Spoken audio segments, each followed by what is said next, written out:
ಎಲ್ರಿಗೂ ನಮಸ್ಕಾರ. ಇವತ್ತು ಒಂದು ಒಳ್ಳೆ ರೆಸಿಪಿನ ನಿಮ್ಮ ಜೊತೆ ಶೇರ್ ಮಾಡೋಣ ಅಂತ ಬಿಟ್ಟು ಏನಪ್ಪ ಅಂದರೆ ವೆಜಿಟೇಬಲ್ ಮಂಡಕ್ಕಿ ಸ್ನ್ಯಾಕ್ಸ್ ಮಾಡಿದ್ದೀನಿ. ತುಂಬಾ ಚೆನ್ನಾಗಿರುತ್ತೆ. ಸಂಜೆ ಟೈಮಲ್ಲಿ ಎಲ್ಲರೂ ಕೂಡ ಕುತ್ಕೊಂಡು ತಿನ್ಬೋದು. ಹಾಗೆ ಮಂಡಕ್ಕಿ ತಿನ್ನೋರು ಬರೀ ಮಂಡಕ್ಕಿ ಆದರೆ ತಿನ್ನೋದಿಲ್ಲ, ಗ್ಯಾಸ್ಟ್ರಿಕ್ ಸಮಸ್ಯೆ ಇರುತ್ತೆ ಅಥವಾ ತಿಂದ ತಕ್ಷಣ ಅವ್ರಿಗೆ ಅರಗಿಸೋಣಕ್ಕಾಗಲ್ಲ. ಹಾಗಾಗಿ ಈ ರೀತಿಯಾಗಿ ವೆಜಿಟೇಬಲ್ಸ್ನ ತರಕಾರಿಗಳನ್ನ ಹ್ಯಾಡ್ ಮಾಡಿ ಮಂಡಕ್ಕಿನ ತಿಂದರೆ ನಮ್ಮ ಆರೋಗ್ಯನೂ ಕೂಡ ಚೆನ್ನಾಗಿರುತ್ತೆ ಅಂತ ಹೇಳ್ಬಿಟ್ಟು ನಾನು ಮಾಡಿದ್ದೀನಿ. ಹಾಗಾದರೆ ಬನ್ನಿ ಯಾವ ರೀತಿಯಾಗಿ ಮಾಡಿದ್ದೀನಿ ಅಂತ ನೋಡ್ಕೊಂಬರೋಣ. ಹಾಗೆಯೇ ಹೊಸಬ್ರಾಗಿದ್ದರೆ ಪ್ಲೀಸ್ ನನ್ನ ಚಾನಲ್ಗೆ ಸಬ್ಸ್ಕ್ರೈಬ್ ಮಾಡ್ಕೊಳ್ಳಿ. ಹಾಗೆ ನಾನಿಲ್ಲಿ ಒಗ್ಗರಣೆಗೆ ಸಾಸಿವೆ ಮತ್ತು ಕರಿಬೇವು, ಈರುಳ್ಳಿ, ಟೊಮೊಟೊ, ಮೆಣಸಿನ್ಕಾಯಿ ಇಷ್ಟನ್ನು ನಾನು ಏನು ಒಗ್ಗರಣೆ ನಾವು ಮಾಮೂಲಿ ಮಾಡ್ಕೊಳ್ತೀವೋ ಅದೇ ರೀತಿಯಾಗಿ ಮಾಡ್ಕೊಳ್ದು. ಅದಕ್ಕೆ ಸ್ವಲ್ಪ ಜೀರಿಗೆನೂ ಕೂಡ ಹಾಕ್ತಾಯಿದ್ದೀನಿ, ಘಮ ಚೆನ್ನಾಗಿರುತ್ತೆ ಅಂತೇಳ್ಬಿಟ್ಟು ಜೀರಿಗೆನ ಆ್ಯಡ್ ಮಾಡ್ತಾಯಿದ್ದೀನಿ. ನೋಡಿ, ಹಸಿಮೆಣ್ಸಿನ್ಕಾಯಿ, ನಾನು ಹಸಿಮೆಣ್ಸಿನ್ಕಾಯಿ ಬೇಡ ಅಂದರೆ ನೀವು ಒಣಮೆಣ್ಸಿನ್ಕಾಯಿ 2 ಹಾಕಿ ಆಮೇಲೆ ಖಾರದ ಪುಡಿನೂ ಕೂಡ ಹಾಕ್ಕೋಬೋದು. ಮಸಾಲ ಮಂಡಕ್ಕಿ ತುಂಬ ಚೆನ್ನಾಗಿರುತ್ತೆ. ವೆಜಿಟೇಬಲ್ಸ್ ಮಸಾಲ ಮಂಡಕ್ಕಿ ನೀವು ಕೂಡ ಮನೇಲಿ ಕೂಡ ಈಸಿಯಾಗಿ ಮಾಡ್ಕೊಳ್ಳುವಂಥ ಒಂದು ರೆಸಿಪಿ. ಸಂಜೆ ಟೈಮಲ್ಲಿ ಈ ರೀತಿಯಾಗಿ ಮಾಡ್ಕೊಂಡು ತಿನ್ನೋದ್ರಿಂದ ತುಂಬಾ ಚೆನ್ನಾಗಿರುತ್ತೆ. ಈಗ ಮಳೆಗಾಲ ಕೂಡ ಸ್ಟಾರ್ಟ್ ಆಗ್ತಾ ಇದೆ, ಎಲ್ರಿಗೂ ಕೂಡ ತುಂಬ ಇಷ್ಟಪಟ್ಟು ತಿಂತಾರೆ. ಹಾಗಾಗಿ ಈ ರೆಸಿಪಿನ ನಿಮ್ಮ ಜೊತೆ ಶೇರ್ ಮಾಡ್ತೀನಿ. ಒಂದು ಸಿಂಪಲ್ಲಾದ ರೆಸಿಪಿನೇ, ಎಲ್ಲರೂ ಕೂಡ ಮಾಡೋದೆ. ಆದರೆ ಈ ವೆಜಿಟೇಬಲ್ಸ್ ನಾವು ಆ್ಯಡ್ ಮಾಡ್ಕೊಂಡು ತಿನ್ನೋದ್ರಿಂದ ನಮಗೆ ತುಂಬಾ ಬೆನಿಫಿಟ್ಸ್ ಇದೆ. ಹಾಗಾಗಿ ಈ ರೆಸಿಪಿನ ಶೇರ್ ಮಾಡಿದ್ದೀನಿ. ನೋಡಿರಿ, ಅದು ಎಲ್ಲ ತರಕಾರಿ ಎಲ್ಲ ಹಾಕಿ ಈರುಳ್ಳಿ, ಟೊಮೊಟೊ, ಮೆಣಸಿನ್ಕಾಯಿ ಹಾಕಿದ ಮೇಲೆ ಸ್ವಲ್ಪ ಉಪ್ಪನ್ನು ಹಾಕಿ ಆಮೇಲೆ ಅರಿಶಿಣದ ಪುಡಿ ಇರುತ್ತೆ ಅಲ್ವಾ, ಅರಿಶಿಣ ಪುಡಿನೂ ಕೂಡ ಹಾಕ್ಬೋದು. ಇದು ಕೂಡ ನಮ್ಮ ಆರೋಗ್ಯಕ್ಕೆ ತುಂಬಾ ಒಳ್ಳೆಯದಿದೆ. ಹಾಗಾಗಿ ನಾವು ಕೂಡ ಅರಿಶಿಣನೂ ಕೂಡ ನಾವು ಬಳಸ್ಬೋದು. ಹಾಗೆ ಆಮೇಲೆ ನಾನು ಇದಕ್ಕೆ ಮಸಾಲೆಯಾಗಿ ಗರಂ ಮಸಾಲ ಇದೆಯಲ್ಲ, ಇದು ತುಂಬಾ ಟೇಸ್ಟ್ ಕೊಡುತ್ತೆ. ನಾವು ಯಾವುದಾದ್ರೂ ಒಂದು ಮಸಾಲ ಪದಾರ್ಥಗಳನ್ನು ನಾವು ಬಳಸಿ ಅಡುಗೆ ಮಾಡಿದರೆ ಅದ್ರ ಟೇಸ್ಟೇ ಒಂಥರ ಬೇರೆ ಇರುತ್ತೆ.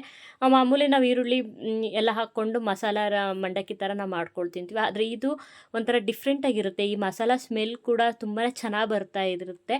ನೀವು ಕೂಡ ಒಮ್ಮೆ ಮಾಡಿ ನೋಡ್ಬೋದು. ಇಷ್ಟೆಲ್ಲ ಸ್ವಲ್ಪ ಹೊತ್ತು 1-2 ನಿಮಿಷ ಹಾಗೆಯೇ ಲೋ ಫ್ಲೇಮಲ್ಲಿ ಇದನ್ನೆಲ್ಲ ಮಾಡಿಸ್ಕೊಂಡ್ಬಿಡಿ. ಯಾಕೆಂದರೆ ನಾವು ಗರಂ ಮಸಾಲ ಹಾಕಿರೋದ್ರಿಂದ ತಳ ಹಿಡಿತಾ ಬರುತ್ತೆ. ಹಾಗಾಗಿ ಇದು ಸ್ವಲ್ಪ ತಣ್ಣಗಾದ ಮೇಲೆ ನಾವು ಇದನ್ನು ಆ್ಯಡ್ ಮಾಡ್ಕೋಬೋದು. ಆದರೆ ಇದೆಲ್ಲ ಮಸಾಲೆ ನಾವೇನು ಒಗ್ಗರಣೆ ಮಾಡಿಟ್ಕೊಂಡ್ವಲ್ಲ, ಅದಕ್ಕೆ ನಾನು ಯಾವ್ಯಾವ ತರಕಾರಿನ ವೆಜಿಟೇಬಲ್ಸ್ನ ಆ್ಯಡ್ ಮಾಡ್ತೀನಿ ಅಂತ ಹೇಳಿದರೆ, ನಾನು ಮೊದಲನೇದಾಗಿ ನಾನಿಲ್ಲಿ ಒಂದು ಹಸಿ ಕೊಬ್ಬರಿನ ತುರಿದಿಟ್ಕೊಂಡಿದ್ರೆ 1 ಬಟ್ಲಾಗೋಷ್ಟು. ಹಾಗೆ ಬೀಟ್ರೂಟ್ನ ತುರಿದಿಟ್ಕೊಂಡು, ಬೀಟ್ರೂಟು ನಮ್ಮ ಆರೋಗ್ಯಕ್ಕೂ ಕೂಡ ಒಳ್ಳೆಯದು, ಬ್ಲಡ್ಗೆ ಕೂಡ ರಕ್ತಕ್ಕೆ ತುಂಬಾ ಒಳ್ಳೆಯದಿದೆ. ಹಾಗೆ ಸೌತೆಕಾಯಿ, ಕ್ಯಾರೆಟು ಇಷ್ಟನ್ನು ನಾನು ತುರಿದು ಹೆಚ್ಕೊಂಡು ಇಟ್ಕೊಂಡಿದ್ದೀನಿ. ಹಾಗೆ ಇದು ಮಾಮೂಲಿ ಮಂಡಕ್ಕಿ ಇರುತ್ತಲ್ಲ, ಆ ಮಂಡಕ್ಕಿನ ನಾನಿಲ್ಲಿ ತೊಗೊಂಡಿದ್ದೀನಿ. ದಪ್ಪ ಮಂಡಕ್ಕಿ ಅಲ್ಲ, ಸಿಂಪಲ್ ನಾರ್ಮಲ್ ಮಂಡಕ್ಕಿನೇ ತೊಗೊಂಡಿದ್ದೀನಿ. ಹಾಗೆ ಏನು ನಾವು ಒಗ್ಗರಣೆ ಮಾಡಿಟ್ಕೊಂಡಿದ್ದೀವಲ್ಲ, ಅದಕ್ಕೆ ನಾವೇನು ಸ್ವಲ್ಪ ಮಂಡಕ್ಕಿ ತೊಗೊಂಡಿದ್ದೀನ ಅದನ್ನು ಎಷ್ಟು ಬೇಕೋ ಅಷ್ಟು ನಾನು ಒಗ್ಗರಣೆಗೆ ನಾನು ಇದನ್ನು ಮಂಡಕ್ಕಿ ಹಾಕಿ ಕೈ ಆಡ್ಕೊಳ್ತಾ ಇದ್ದೀನಿ. ಬೇಗನೆ ಮಾಡುವಂಥ ಒಂದು ರೆಸಿಪಿನೇ.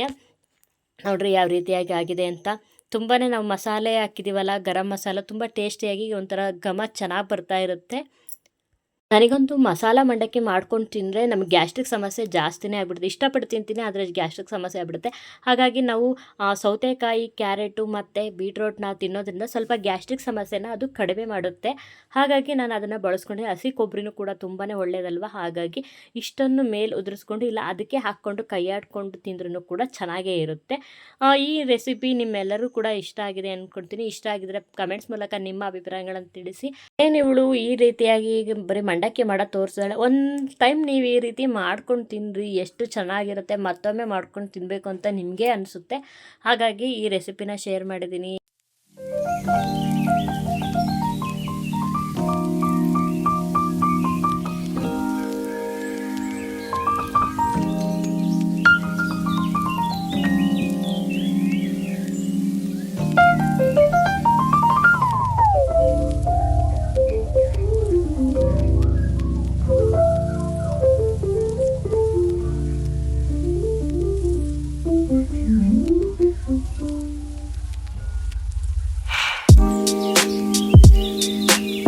ಈ ರೆಸಿಪಿ ನಿಮಗೆ ಸ್ವಲ್ಪನಾದರೂ ಇಷ್ಟ ಆಗಿದರೆ ಪ್ಲೀಸ್ ಒಂದು ಲೈಕ್ ಮಾಡಿ. ಹೊಸಬ್ರಾಗಿದೆ ನನ್ನ ಚಾನಲ್ ಸಬ್ಸ್ಕ್ರೈಬ್ ಮಾಡ್ಕೊಂಡು ನೋಡಿ.